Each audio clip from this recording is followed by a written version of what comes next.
ఈ బాహ్యమైనటువంటి ఈ ఈ ఎవరో పని చేస్తున్నారు, చేయిస్తున్న దైవం చేసే పనులే కదా అన్నావు కదా ఇందాకని.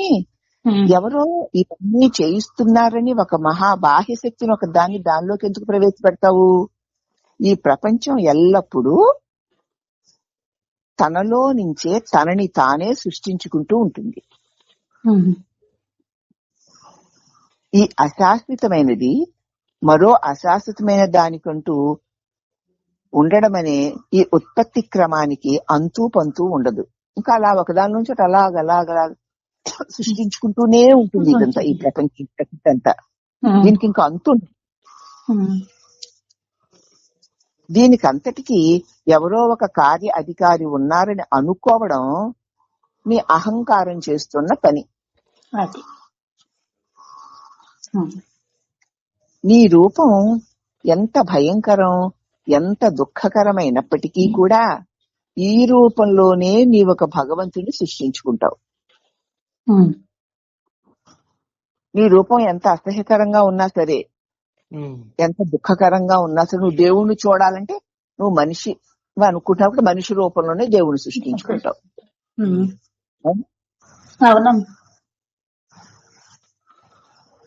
నీ మనస్సు అనే ఫోటోగ్రాఫిక్ ఫిల్మ్ ద్వారా ఈ లోకాన్ని ముందుకు విసిరి దానికి ఒక కారణము, ఒక ఉద్దేశము ఉండడం కోసం ఒక దేవుణ్ణి కూడా తయారు చేసుకుంటావు. అబ్బా, ఇదంతా నీ భ్రమ నుంచి భ్రమించిన లోకం ఇది. దీని నుంచి వెలుపలికి నడిచిరా. ఈ సృష్టిని ఎవరు సృష్టించలేదు. సృష్టికర్త ఒక భగవంతుడుండి ఈ సృష్టి చేయిస్తున్నాడు. ఇక్కడ వ్యక్తులకి ఎవ్వరికి ఏ విధమైనటువంటి శక్తి లేదు. ఆ మహాశక్తి అయిన భగవంతుని వల్లనే అన్ని జరుగుతున్నాయి అని నువ్వు అనుకుంటున్నావు. కానీ ఈ ప్రపంచం ఎల్లప్పుడూ తనలో నుంచే తాను సృష్టించుకుంటుందని తెలుసుకో. ఇది అశాశ్వతమైంది. మరొక అశాశ్వతమైన దానికంటూ ఉండడం అనే ఈ ఉత్పత్తి క్రమానికి అంతూ పంతూ ఉండదు. ఇలా కలుగుతూనే ఉంటుంది. నీటిలో సముద్రంలో అలలు కలుగుతూ ఉంటాయి, తొలుగుతూ ఉంటాయి. అలాగా ఈ సృష్టి కూడా. అయితే నువ్వు దీని అంతటికీ ఎవరో కర్మాధికారి ఒకరు ఉన్నారని అనుకోవడం ఇంత గొప్ప జగత్ సృష్టికే, ఈ జగత్తులో ప్రతి ప్రాణి కర్మలు చేయడానికి ఒక అధికారి ఉన్నాడు అని అనుకోవడం ఏమిటంటే నీ అహంకారం చేస్తున్న పని. నువ్వే కదా అనుకుంటున్నా.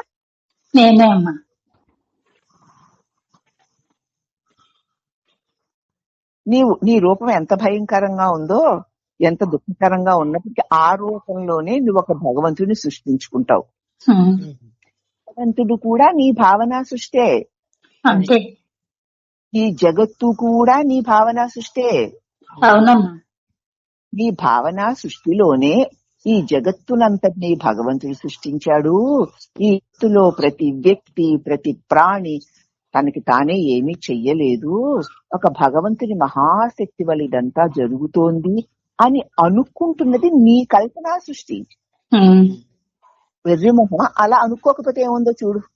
ఏమీ లేదు, నేనే ఉన్నాను.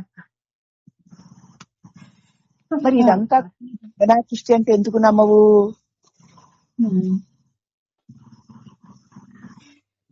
అంచేత నీ మనస్సు అనే ఫోటోగ్రాఫిక్ ఫిల్మ్ ద్వారా ఒక లోకాన్ని ముందుకు విసురుతావు, అంతే నిర్ణయం కలిగిస్తావు. ఆ తర్వాత దానికి ఒక కారణం ఉన్నాడని, ఒక కర్త ఉన్నాడని, అది ఒక ఉద్దేశం ఉండగలందులకు గాను ఒక దేవుడు గారిని కూడా తయారు చేసుకుంటావు. ఇదంతా నీ భ్రమలో నుంచి జనించిన లోకము. ఈ భ్రమ నుంచి వెలుపలికి రావయ్యా, విడిచి చూడు. ఏమీ లేదు, నిధులలో ఏమీ లేదు, కానీ నువ్వు ఉన్నావు. ఉన్నానమ్మా. మరి అప్పుడు దేవుడేడి? జగత్తులో మంచివాళ్ళు, చెడ్డవాళ్ళు, పాపాలు, దుఃఖాలు, బాధలు, రోగాలు, భయాలు, భ్రమలు ఏవి? ఏమీ లేవమ్మా. కానీ నువ్వున్నావు. ఉన్నాను. అది అది నా నిజం. ఉన్నాను కానండి, నాకు ఉన్నానని అప్పుడు తెలియదు కదా అన్నది అందుకే నిద్రని నువ్వు నిర్లక్ష్యం చేస్తున్నావు. తెలియకపోయినా ఉన్నావు లేదని అనవు. ఉన్నావు కాబట్టే నిద్ర ప్రాగస్యాప్తమితి ప్రబోధ సమయే యహ ప్రత్య విజ్ఞాపే. ప్రొద్దున్నే నేను అని లేచిన తరువాత ఏదీ లేకపోయినా నువ్వు అనుభవించిన సుఖ అనుభవపు గుర్తుని యహ ప్రత్యభిజ్ఞాయతే మళ్ళీ గుర్తు చేసుకుని చెప్తున్నావు. అనుభవించకపోతే ఎలా చెప్తావు? చెప్పలేను. ఉన్నావు గనుకనే ఏ విస్ఫోటకాలు, ఏ మాయా మలాలు ఏమీ లేనటువంటి ఆ ప్రేమపూర్వకమైన ఆ శాంతితో ఉన్న అటువంటి అనుభవంలో మునిగి ఉన్నావు. అప్పుడు నాకు తెలియదు కదా అంటావు. ఎందుకు తెలీదు? తెలియకపోతే మళ్ళీ పొద్దున్నే లేసి వచ్చి అట్లా చెప్తున్నావు.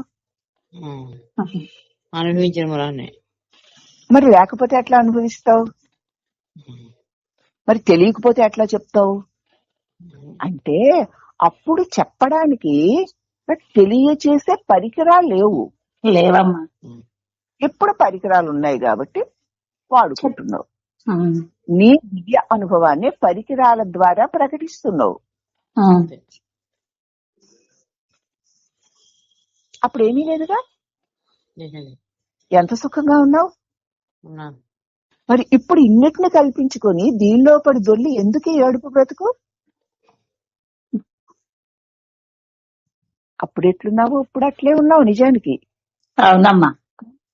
ఇక కల్పనలు మొదలెట్టావు. ఇది ప్రపంచం ఎలా ఉంది, అలా ఉంది, ఇది నాది, ఇది కాదు, ఇది ఆ దేవుడు, ఈ దేవుడు, దీని వల్ల దాని వల్ల అల్లాగా ఇల్లాగా అని కల్పనలు మొదలెట్టావు. కల్పనలు నిజాలు అనుకుంటున్నావు. దానిలో పడి దొర్లుతున్నావు, పొర్లుతున్నావు, ఏడుస్తున్నావు, నవ్వుతున్నావు. పిచ్చి శాస్త్రాలు, అబద్ధాలు, అసహ్యాలు అన్ని జరుగుతున్నాయి.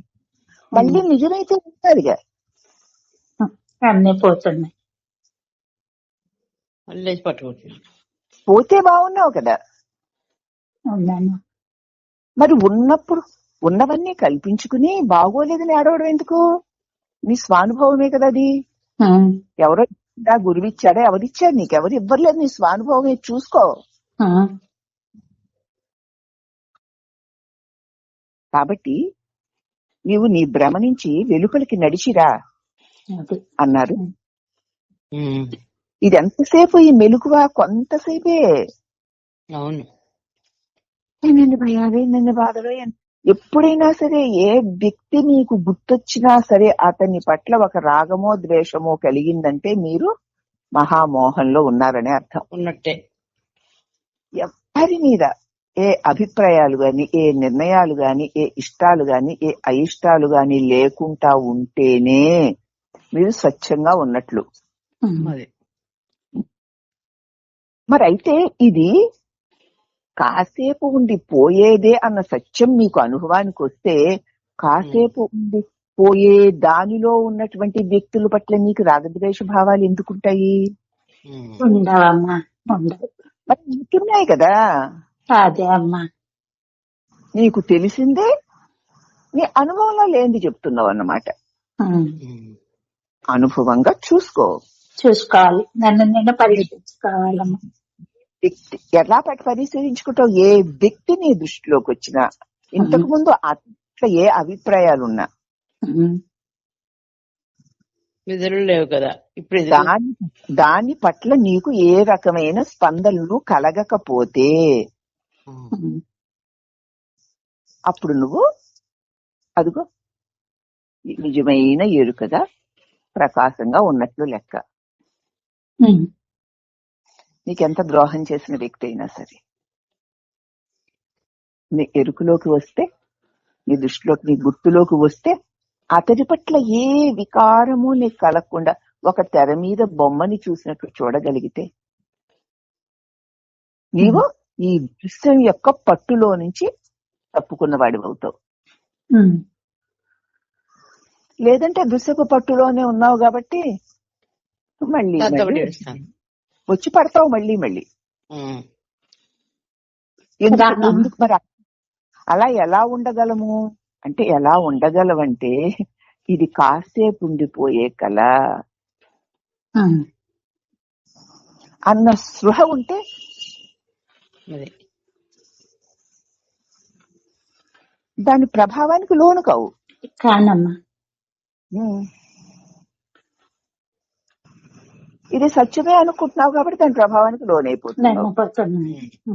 ఎంత జ్ఞానం చెప్పినా తెలుస్తోంది ఆహా ఓహో అంటావే గాని నిలవడం లేదు అంటే ఇదే ఇది కారణం. జ్ఞానంలో కొంత క్షణికమైన తాత్కాలికమైన దృశ్యం మాత్రమే, ఇది కలే అనేటువంటి స్థిర నిశ్చయం లేకపోవడం వల్ల, ఇది సత్యమన్న భావన దృఢంగా ఉండడం వల్ల ఎంత తెలిసినా స్వేచ్ఛ పొందలేకపోతున్నావు. ఈ దోషం తెలియాలమ్మా. అవునమ్మా, తెలిసిందమ్మా. తెలిస్తే లాభమే ఉంది. నిలబెట్టుకోవాలి కదా, అర్థం అవ్వాలి బాగా. ఇక్కడ మళ్ళీ ఏమి సాధన ఏమి అక్కర్లేదు. శ్రవణం వల్ల మాత్రమే నీకు గ్రహణకు వచ్చేస్తుంది.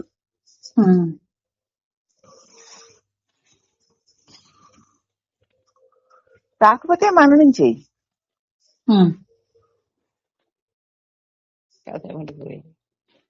మననం చేయుగా, మరి ఇది కళ అని ఎక్కడంటావు? అనవుగా, మాటకనేస్తావు. మరి కళ గంటో 2 గంటలో పోయిన అరగంట ఉండి చాలా బాధలు కలిగించినా మెలకు వచ్చాక అసలు దాని ధ్యాసే లేదు కదా. లేదమ్మా. అలాగే ఇది కళ అన్న జ్ఞానం కలిగాక దీని ధ్యాసే ఉండదు.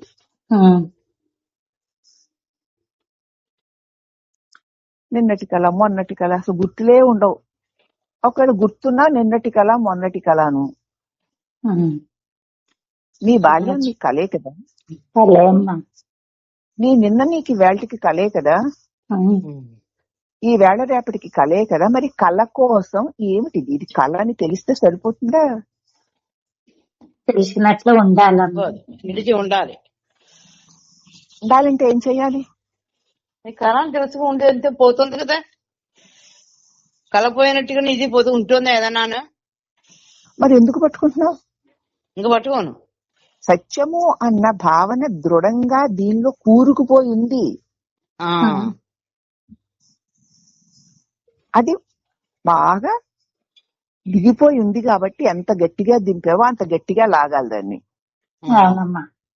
ఇటువంటి పరిస్థితుల్లోనూ ఎంతటి దుఃఖం కలిగినా, ఎంతటి సుఖం కలిగినా మరుపు లేకుండా ఇది కలే, ఇది కలే, ఇది కలే అన్న భావన ఎంత గట్టిగా ఉంటే అంత గట్టి పట్టు పట్టినట్లు.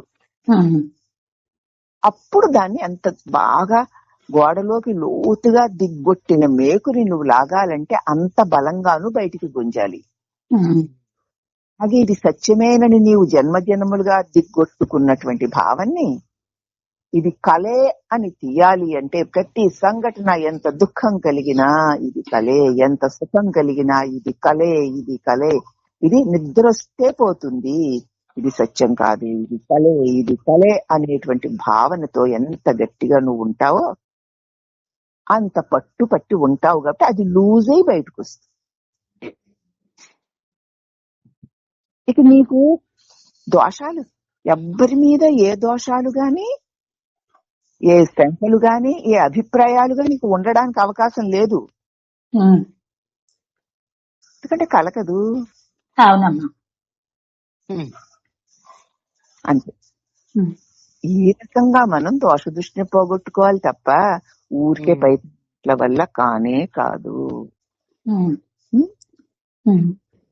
అనే కాదు.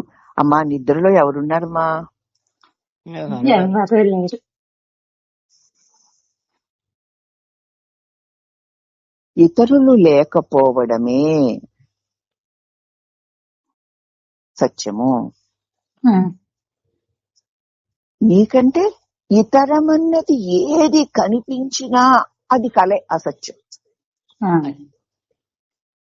నీకంటే వేరుగా ఏది కనిపించినా అదంతా కలే, అసత్యం. ఉమ్, ఇతరం లేకపోవడమే సత్యం. మరి నీ నిద్రలోనే నీకు ఇతరులు లేరు, ఉమ్, అది సత్యం. అందుకే శాంతిగా ఉన్నావు. నీ మెలకువలోనే నీకు ఇతరం వస్తోంది, అశాంతం. అది కళ. ఉమ్, ఇతరమంతా కలే కలే కలే కలే. నీకంటే వేరుగా ఏది ఉన్నా అది కలే, అది కలే, అది కలే, అది కలే, అది కలే. నువ్వే సత్యం. ఉమ్.